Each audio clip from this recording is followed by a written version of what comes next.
İlqar gülablı, qara xəncər. Şahnaz sağ tərəfə baxıb Məhəmmədin, sol tərəfə baxıb Məryəmin şəkillərini gördü. Sonra düz tərəfə baxıb öz şəklini gördü. Qucağında da Araz. O hələ də Firudunun onu sevdiyini bilirdi. O özünü saxlaya bilməyib soruşdu. Firudun, məni hələ də sevirsən? Səni sevməkdən nə zaman imtina etdim ki? Mən səni ilk gördüyüm andan indiyə qədər və indidən sonra da ömrümün axırına qədər sevəcəm. Nə qədər ki nəfəs alıram, ürəyim döyünür, bu qəlbim səni hər zaman sevəcək. Bəs sən də məni sevirsən, yoxsa sən məni unutmusan? Mən bu dünyada hər şeyi unudaram, hətta özümü də unudaram. Amma səni heç vaxt unutmaram. Səni o qədər sevirəm ki, sənə bu qədər etdiyim nifrət belə səni mənə unutdura bilmədi. Sənin qara xəncər olduğunu öyrənəndə elə bir dünya başıma fırlandı. Amma sən bu taleyin işinə bax ki, indi özüm öz ayağımla gəlib qara xəncərdən mədət umuram. Sənə bir sualım var, buyur. İşlərimizi görüb qurtardıqdan sonra yenidən mənimlə evlənərsən, yenidən ailəmiz, sən, mən və oğlumuz birlikdə olacağıq. Mənimlə evlənmək istəyirsən, əlbəttə sənsiz keçirdiyim hər an mənə işgəncədir. Onda niyə o qədər gözləyik ki? Bəs neyləyək? Firudun Şahnazın əlindən tutub dedi. Sən onsuz da artıq ateist deyilsən, müsəlmansan, elə? Hə, artıq özümə söz vermişəm. Ona inanıram, o var, mən də ömrü boyu ona sadiq bəndə olacağıma söz vermişəm. İndidən belə ömür boyu ibadət edəcəm, Allaha layiqli qul olacam. Ona gəl mənimlə, onlar əl-ələ tutuşub getdilər. Qəzənfər onları arxadan səsləndi. Ay bala, hara gedirsiniz? Qəzənfər əmi, sən qonaqlarla otur, bizim işimiz var. Yerlərinizi düzəldib yatın. Sonra onlar ayaqqabılarını geyinib çölə çıxdılar. Maşına minib getdilər. Onlar səhər saatların rastlaşdıqları məscidə getdilər. Maşından düşüb məscidə girdilər. Şahnaz artıq bilirdi ki, Firudun onu hara gətirib. Məscidin axundu Ayətullah Cavadi hələ də məsciddə idi. Firudun onu görüb dedi, Ağay Cavadi, axşamınız xeyir.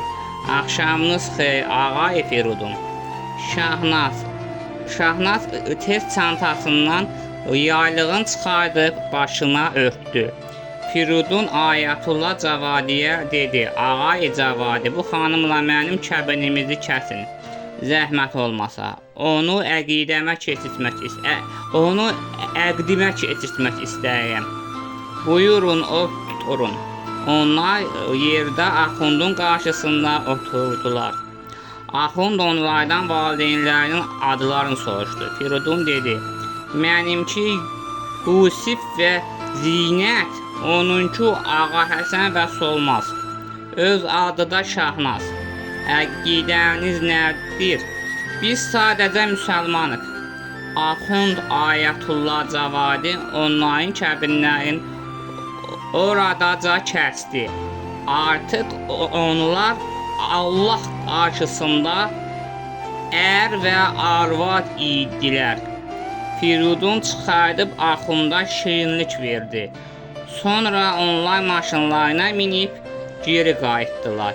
Saat 1-2 olardı. Onlar gəlib qapını döydülər. Qəzənfər qapını açdı. Onlar içəri keçdilər. Aygün Firidunun otağında yatmışdı. Əhməd də oturub Qəzənfərlə söhbət edə-edə onları gözləyirdilər.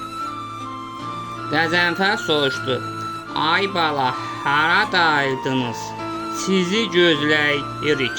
Firidun: "Qəzənfər əmi, sizə bir muştuluğum var." "Nə muştuluq?" "Biz Şahnazla yenidən evləndik." "Evləndiniz?" "Evləndik." "Necə?" "Məscidə gedib molladan kəbin kəsdirdik." Əhməd ayağa durub Şahnazla Firidunu təbrik etdi. Qəzənfər də onları təbrik etdi. Onlar biraz oturub söhbət etdilər. Sonra Şahnaz Aygünün yanına gedib yatdı.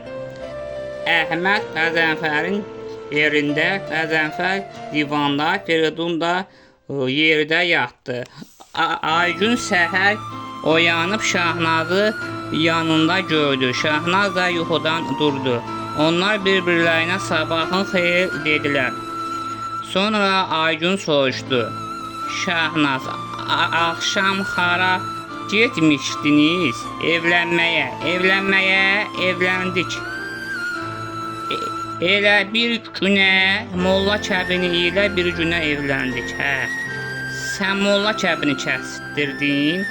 Aygün gülməyə başladı. Şahnaz soruşdu: "Bəs sən bir vaxtlar ateist idin, nə oldu?"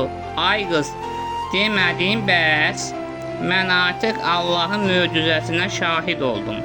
Mən artıq mömin müsəlman olacağam. Firidun mənə bütün dini qaydaları öyrədəcək." "Hə, nə deyirəm, tək elə olsun.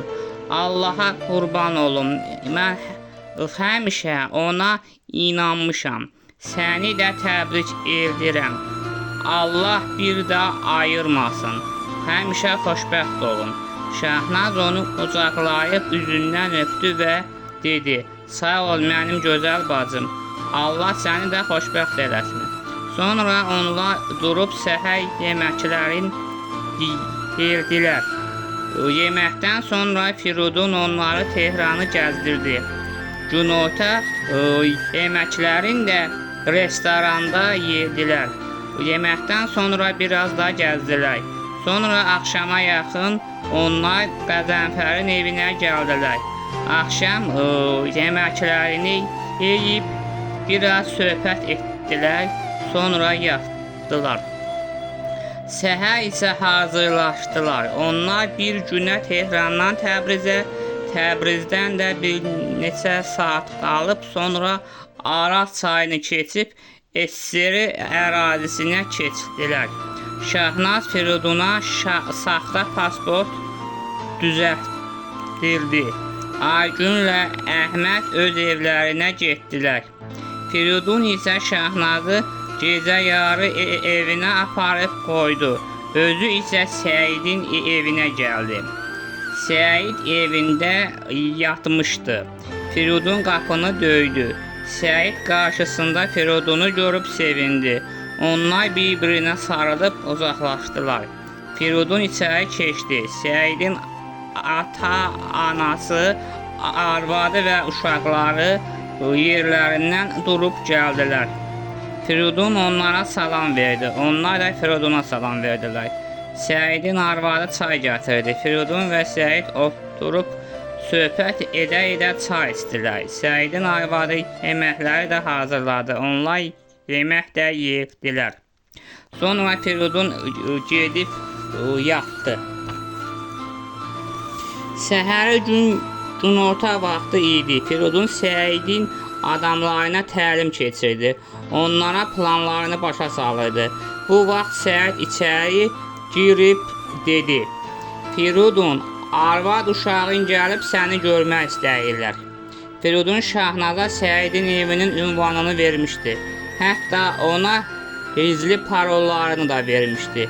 Şahnaz da çox asan şəkildə Arazı da götürüb Firidunun yanına gəlmişdi. Firidun eşidən kimi işini yarımçıq qoyub evə getdi.